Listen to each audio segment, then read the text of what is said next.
ہر چیز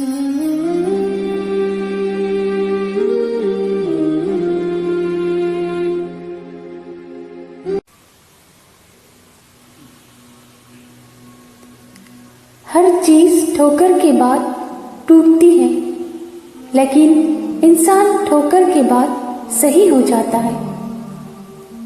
اگر سورج کی طرح چمکنا چاہتے ہو تو سورج سے پہلے اٹھنا سیکھو۔ زبر نہیں، زیر ہو جاؤ، کیونکہ آگے پیش ہونا ہے۔ جو ہنس کر گناہ کرتا ہے وہ رو کر جہنم میں ڈالا جائے گا۔ محنت اتنی خاموشی سے کرو کہ کامیابی شور مچا دے۔ انسان بھی کیا عجیب ہے، دعا کے وقت سمجھتا ہے کہ اللہ قریب ہے اور گناہ کے وقت سمجھتا ہے کہ اللہ دور ہے۔ ہم ڈاکٹر کے کہنے پر حلال چیزوں سے پرہیز کرتے ہیں، لیکن اللہ کے حکم پر حرام سے پرہیز نہیں کرتے۔ دوستی ایک انعام ہے، اس میں اضافہ کرنا چاہتے ہو تو اپنے اخلاق کو بہتر بناؤ۔ دوستی ایک امتحان بھی ہے، پاس ہونا چاہتے ہو تو صبر، متحری اور اعلیٰ ظرافی اپنا لو۔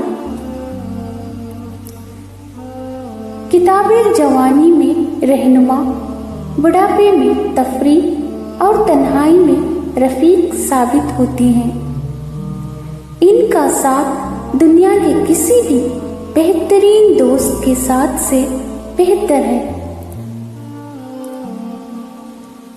دنیا میں ہمیں نیک کام کرنے کے لیے بھیجا گیا ہے۔ اس نیکی کا آغاز جتنا جلدی کیا جائے گا، سفر اتنا ہی آسان ہو جائے گا۔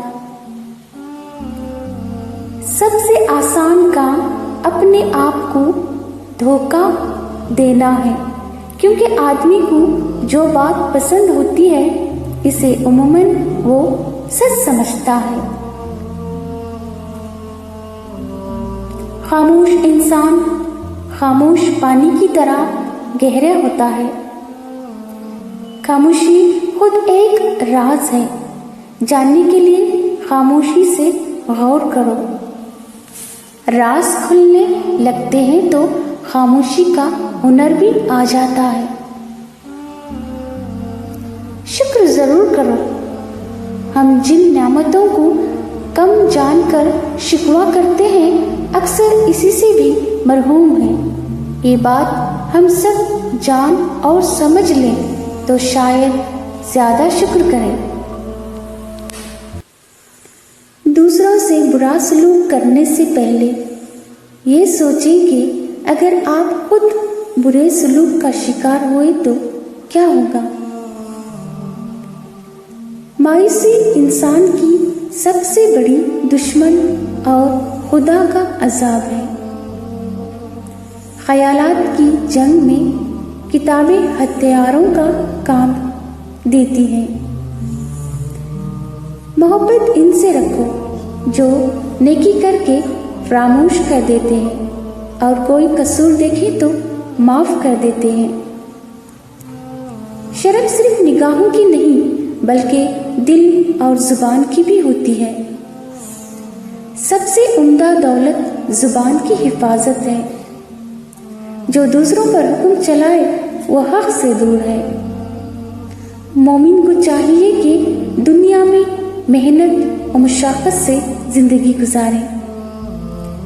امیروں کو حسد کی نظریں سے نہیں بلکہ نصیحت حاصل کرنے کے لیے دیکھو۔ اگر کوئی تم سے بھلائی کی امید رکھے تو اسے مایوس مت کرو، کیونکہ لوگوں کی ضرورت کا تم سے وابستہ ہونا تم پر اللہ کا خاص کرم ہے۔ جزاک اللہ خیرن کثیرہ۔ جمعہ مبارک۔ دعاؤں میں یاد رکھیں۔